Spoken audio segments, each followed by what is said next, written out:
If the 70s and 80s were the decades of station wagons, the 90s the decade of minivans, then the 2000s was the decade of SUVs. SUVs were starting to dominate the market, and brands had to adapt their product lineup accordingly. By 2007, the MDX was entering its second generation and selling very well, but not everyone wanted a big SUV. Not that the MDX is that big, but it had 3 rows of seats, and not everyone buying an SUV wanted or needed a third row of seating. Many people simply wanted an SUV because they were more practical. They could haul their kids' hockey gear easier, or maybe they were just easier to get in and out of. The point is, there was an opening in Acura's product line for a smaller, entry-level soccer mom SUV. Honda had the Pilot and the CR-V, Acura had the MDX, and now the RDX.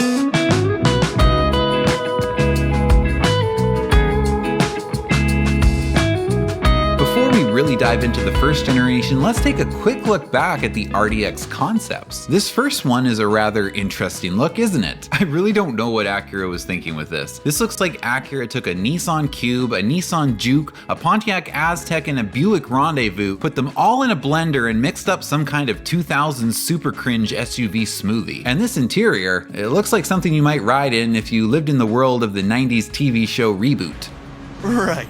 Now, when the engineers and designers were finally done having their fun, the marketing team told them they needed to make something that will actually sell. And as such, the second RDX concept was much closer to reality. This one had full LED taillights and headlights, but the shape, especially of the taillights, was now pretty close to what the final design would be. The interior now had the 3-circle display, not too far off from what the production model would look like, but it did also have this. This looks like a hard drive in a display case. That's what this is, right? I see now that you're the big circuit in town.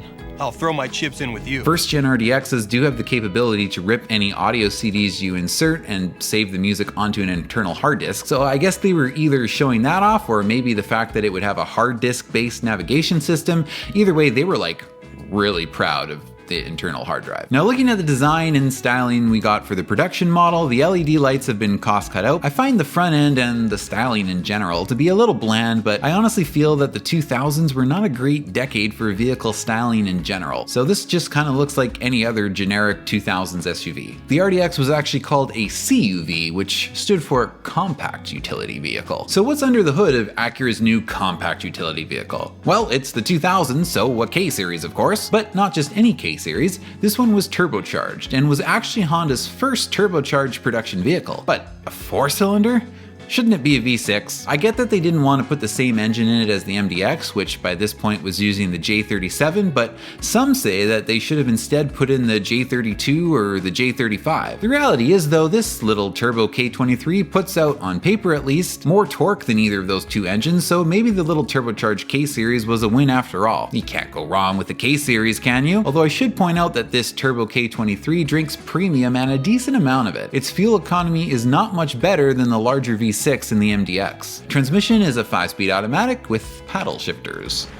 Right. The drivetrain featured Acura's new super handling all-wheel drive system, first seen on the flagship RL. It's crossed over to the crossovers now, and while it's a slightly simpler iteration than what was used on the RL, it does the same thing, which is aid in cornering by shifting torque to the outside rear wheel, reducing understeer as your mom rips her new RDX aggressively through the suburbs on her way to pick you up from school. I had a feeling Megabytes thugs would be here. Inside, leather seating was standard and the dash layout was mostly good, but I disagree with the radio being so low in the center stack. It's way hidden behind the gear shift. I know there are steering wheel mounted controls and that they were clearly prioritizing the climate controls and the navigation unit, but I still think this could have been designed better. This isn't an issue on models without navigation though, as those ones have most of the radio controls moved up in place of the navi. Either way, I suppose it's still a lot more practical than a big glass display case showcasing a comically large hard drive. The CD-DVD player could play regular audio CDs as well as data CDs with either MP3s or Windows Media audio files, so it was ready to play any mix CD of songs you had just downloaded from LimeWire. The gauge cluster is brightly illuminated and easy to read, and it features a boost gauge, which is cool, but it takes the place of a temp gauge, which I find unacceptable. Feature-wise, automatic climate control, power moonroof, heated seats, and all the other expected power features are standard. Upgrading to the technology package adds dual zone climate control, upgrades the audio system from a 7 to a 10 speaker system, system with Dolby Pro Logic surround sound, navigation, and a backup camera. 2010 was the mid-model refresh, and the front end now adorned Acura's new corporate grille. I think this is the ugliest era of Acuras. I'm not a fan of this corporate beak at all. They changed the front and rear bumpers to now feature more black plastic, which looks worse and is a blatant example of cost cutting. Also in 2010, Acura now offered a front-wheel drive version of the RDX. I guess this was to offer a cheaper, lighter version of the RDX for markets in warmer climates that rarely, if ever, see the need for all-wheel drive on paved roads, and I don't think the RDX is something anyone ever takes off-road. The front-wheel drive model though is only 200 pounds lighter and $2,000 cheaper, so it's not a huge difference, but maybe it makes sense for some markets. The first gen RDX would go on to be sold for 2 more model years before the redesign in 2013. I've never really been a big fan of first gen RDXs, but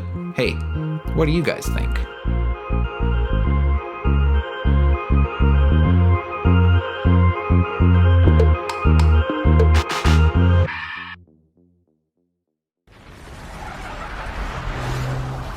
Turn left at Flying Car.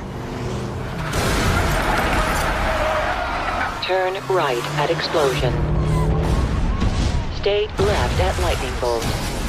For the second gen RDX, the turbocharged K-Series was out and replaced by a naturally aspirated J-Series V6. The new 3.5 liter produces 273 horsepower and 251 pound-feet of torque. Featuring Honda's variable cylinder management system and paired to a 6-speed automatic, it's actually more fuel efficient than the previous generation. Some say the V6 lacks some of the spirit from the previous turbo engine, and they're probably right, but it is much more refined feeling and still peppy enough to get your kid to soccer practice on time. The all-wheel drive system, however, was cost cut down to Honda's conventional all-wheel drive system shared with the CR-V, with super handling all-wheel drive now reserved for Acura's more premium offerings. Exterior styling is nothing flashy, but it looks nice enough. The corporate grille is still there, but it's not as in your face, and it's integrated better into the front fascia, I think, so I don't mind it here. The interior is pretty nice too. It's very similar to the ILX interior. It features some nice, simple analog gauges with a temp readout, thankfully, and a small multi-information LCD screen in the middle that can display things like tire pressures and fuel economy. Standard features are keyless entry, push-button start, leather interior with heated seats, dual-zone automatic climate control, and a backup camera with a 5-inch screen. Upgrading to the technology package adds navigation with a larger 8-inch screen and a power tailgate. It's comfortable, practical, and pretty reliable. All around a decent family SUV. Unfortunately though, these J-Series V6s do share a common issue that affects multiple years of RDXs, MDXs, Pilots, Odysseys, and even some V6 Accords. The rear bank piston rings tend to stick and wear, allowing oil past them into the rear bank cylinders where it burns. Not only does this lead to low oil levels if you're not diligent enough in topping it up, but it also commonly fouls up one or sometimes even all 3 of the rear bank spark plugs, causing severe misfires which can basically make the car undrivable. A tad inconvenient for a vehicle with a target market that is not typically inclined to work on their own vehicles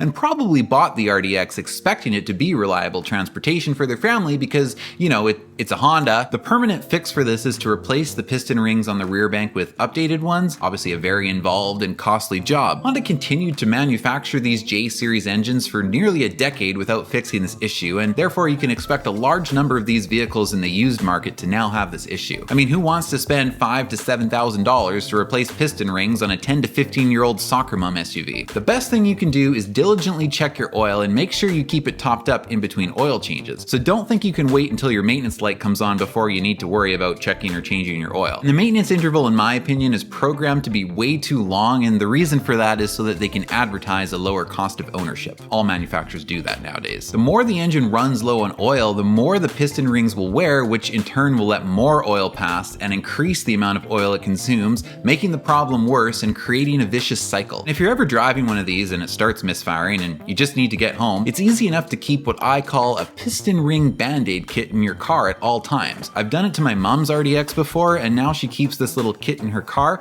but since she's been diligent on topping up her oil since then, the issue has not reoccurred, and I think it's been like 3 years now. 2016 was the mid-run update, and the exterior featured Acura's new jewel-eyed LED headlights, as well as LED taillights and new lenses with amber turn signals. On the inside, most of the radio controls are now integrated into a touchscreen, So that's worse. And the gauge cluster now features a larger color multi-information display between the gauges, which comes into play with some of the new available features and technologies. There are 3 option packages now available: Acura Watch Plus, Technology Package, and Advanced Packages. These different packages add different combinations of new driver's aid features. You could now option these out with parking sensors, adaptive cruise control, blind spot monitoring, lane keep assist, forward collision warning, and collision mitigation braking assist. I hate when this happens. It's like a reckoning. It's your fault, and I hate my arm. Where's my arm? Some nice features they added are standard rear climate vents and ventilated front seats with the advanced package. The power tailgate was now a standard feature. The engine is the same J35Z2, but it's an updated version with power bumped up just slightly to 279 and a 1 foot-pound increase in torque. The variable cylinder management system was also updated, and new engine mounts absorb more engine vibration, helping the post-refresh RDX to feel just a little bit more refined. Overall, for what the 2nd gen RDX is, it's a decent SUV. Myself, I would either want a pre-refresh model or a base model post-refresh because I don't want no part of those driver's aid features. They really aren't all that reliable, and for the most part, they just weigh the car down with extra complicated technology that makes things more expensive to fix. If you're looking for a relatively modern Honda or Acura SUV, I would say a 2nd generation RDX is probably your best bet. The next generation of product from Honda is a pretty steep drop off in quality, and I guess we'll get into that now since 2019 brought the new redesigned 3rd gen RDX.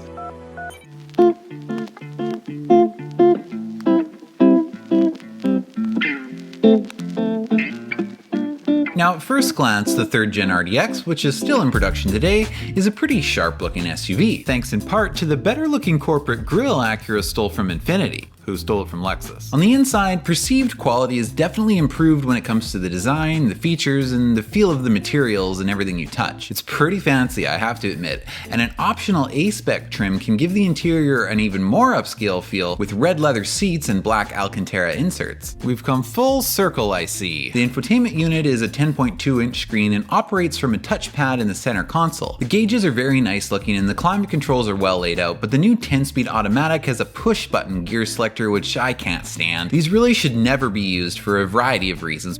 Hey, move that entry-level peasant hauler out of the way. Lexus flagship coming through. I can't. My alternator died and my battery's dead. I'm trying to find my boost pack. Well, at least push it out of the intersection. I can't. Without power, there's no way to put it in neutral or release the electric parking brake. Well, that seems pretty unsafe. The center console in general, I think, is also just way too bulky. You're almost separated from your passenger by a wall. And I thought this was supposed to be a roomy SUV, but it's almost as cramped as sitting in a fighter jet cockpit.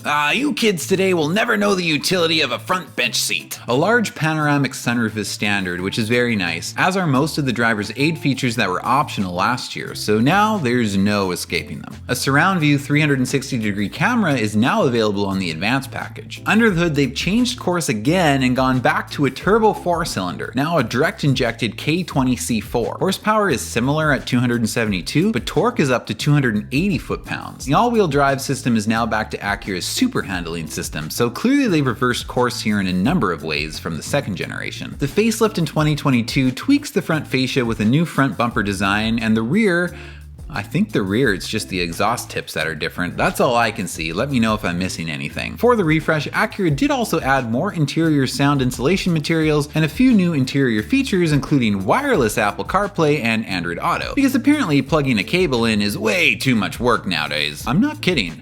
I've literally had customers tell me the only reason they bought their new car was for wireless Apple CarPlay. You know, I think auto manufacturers in a way are kind of genius for all this, because remember in the old days when people used to research vehicle reliability before making a purchase? Yeah, those days are gone. Even though information is so much more easily accessible now, it's all about the latest technology features. Jack out, crash, crunch, / delete, trash, log off! So you can brag to your neighborhood Shannon about how much more affluent you are.